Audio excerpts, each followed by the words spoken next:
بسم الله الرحمن الرحيم.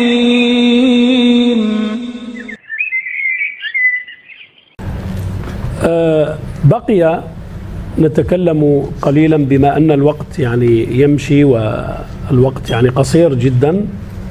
نتكلم على أمر مهم وهو داخل في فضل العمرة، ألا وهو العمرة في رمضان. ثبت عن النبي صلى الله عليه وسلم من حديث ابن عباس رضي الله تعالى عنهما أنه قال في هذا الحديث لأم سنان الأنصارية: فإن عمرة في رمضان تعدل حجة، وفي رواية حج معي، أي مع النبي صلى الله عليه وسلم. وهذا الحديث متفق عليه، رواه البخاري ومسلم. العمرة في رمضان لها فضل عظيم، والعمرة كما قال النبي عليه الصلاة والسلام في رمضان تعدل حجة، وفي رواية حج مع النبي صلى الله عليه وسلم. وهناك كذلك بعض الأمور المهمة التي ينبغي على كل معتمر أن يعرفها. يعني كم اعتمر النبي صلى الله عليه وسلم؟ المعروف أنه حج مرة واحدة واعتمر 4 عمرات، وهذه العمرات كلها في أشهر الحج، في شهر ذي القعدة، يعني عمرة الحديبية، وعمرة القضاء سنة 7، وعمرة الجعرانة سنة 8، وعمرته مع حجته لما حج النبي صلى الله عليه وسلم، وكلها أحرم بها قادما من المدينة إلى مكة. وهناك مكان معروف للإحرام اسمه ذو الحليفة، وهذا المكان أحرم منه النبي صلى الله عليه وآله وسلم.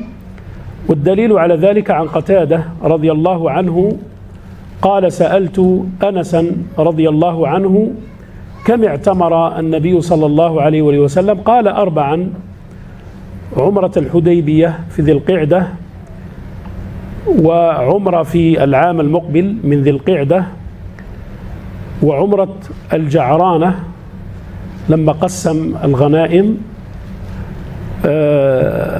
وكذلكم عمرة لما جمع بين الحج والعمرة. أما بالنسبة للحج فقد حج النبي صلى الله عليه وسلم حجة واحدة، وهي حجة الوداع المعروفة.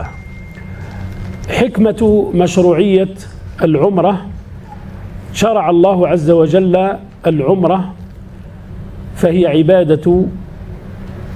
عبادة معروفة يقصد بها المعتمر بيت الله الحرام، وكذلكم تعظيما للبقاع الطاهرة المقدسة، وتكريما للأماكن المزارة التي يزورها المعتمر. فهذه الأماكن يستذكرها الإنسان لما يذهب إلى هذه الأماكن المقدسة، يستذكرها الإنسان وتذكره بالصحابة. ومنها زيارة البقيع، وهي مقبرة بتحاذي المسجد النبوي الشريف، وهذه المقبرة دفن فيها كثير من الصحابة. إذن على المسلم إذا ذهب إلى العمرة وهو قاصدا البيت الحرام، سواء أحرم في راحلته أو أحرم من ذي الحليفة أو من الأماكن المعروفة للإحرام، ينبغي على المعتمر أن يترك الدنيا وملذاتها وشهواتها وأن يقصد البيت الحرام وأن يطوف بالبيت والصفا والمروة، السعي بين الصفا والمروة، ثم يقصر ثم يقصر. فالعمرة يعني سهلة ميسورة. فإن شاء الله عز وجل الإخوة سيشرحون كيفية العمرة وفقه العمرة، ونترك لهم المجال في ذلك. فنسأل الله سبحانه وتعالى أن يوفقنا وإياكم لما يحبه ويرضاه، وأن يتقبل منا ومنكم صالح الأعمال، إنه ولي ذلك والقادر عليه. والسلام عليكم ورحمة الله وبركاته. Beliau tutup pembahasan keutamaan umrah dengan menyebutkan beberapa permasalahan. Ya, pertama yang mungkin menggelitik sebagian orang, pertanyaan berapa kali Nabi haji dan umrah. Mungkin ada sebagian orang bisa jadi bertanya-tanya, berapa kali Nabi SAW melaksanakan haji dan umrah selama hidupnya. Karena tadi kita sudah baca hadis-hadis bahwa pentingnya mengulang-ulang umrah, bahwa satu umrah ke yang pertama ke yang berikutnya sebagai penghapus dosa. Maka mungkin muncul pertanyaan, berapa kali Nabi SAW melaksanakan haji dan umrah? Maka jawabannya adalah bahwa Nabi SAW melaksanakan haji 1 kali dalam seumur hidupnya, hanya sekali dalam seumur hidupnya, dan melaksanakan umrah 4 kali. Umrah yang pertama di saat perjanjian Hudaybiyah, kemudian umrah berikutnya di Dzulqa'dah di tahun berikutnya, dan umrah yang keempat umrah yang dilakukan bersama dengan haji yang Nabi SAW lakukan sekali dalam seumur hidupnya. Maka dari sini ma'asyiral ikhwah rahimani wa rahimakumullah, dalam sejarah mencatat bahwa Nabi SAW hanya sempat dalam hidupnya 1 kali haji yang dikenal dengan Hajjatul Wada, haji perpisahan. Kenapa dikatakan haji perpisahan? Karena Nabi SAW saat itu setelah selesainya haji, beliau seakan-akan mengucapkan selamat tinggal kepada para sahabatnya. Di saat beliau berkhutbah di haji, beliau memberikan isyarat bahwa bisa jadi beliau tidak akan bertemu dengan para sahabat lagi setelah tahun ini. Maka seakan-akan ini haji perpisahan, karena setelahnya beliau dicatat dalam sejarah wafat. Adapun umrah beliau lakukan 4 kali, dan 4-4-nya dilakukan di Ashhurul Hajj, Ashhurul Hurum. Umrah yang 4 umrah yang dilakukan Nabi SAW semuanya dilakukan saat musim haji, dan umrah yang keempat dilakukan bersama dengan haji, maksudnya adalah haji tamattu, yang dikenal setelah itu haji Nabi SAW sebagai Hajjatul Wada. Kemudian yang kedua yang beliau ingatkan kepada kita semua, hendaknya memilih bulan Ramadan. Hendaknya memilih bulan Ramadan sebagai bulan melaksanakan umrah. Karena Nabi SAW pernah bersabda tentang keutamaan umrah di Ramadan, fa inna al-umrata fi Ramadan ta'dilu hajjah. Atau dalam riwayat lain, ta'dilu hajjah ma'i.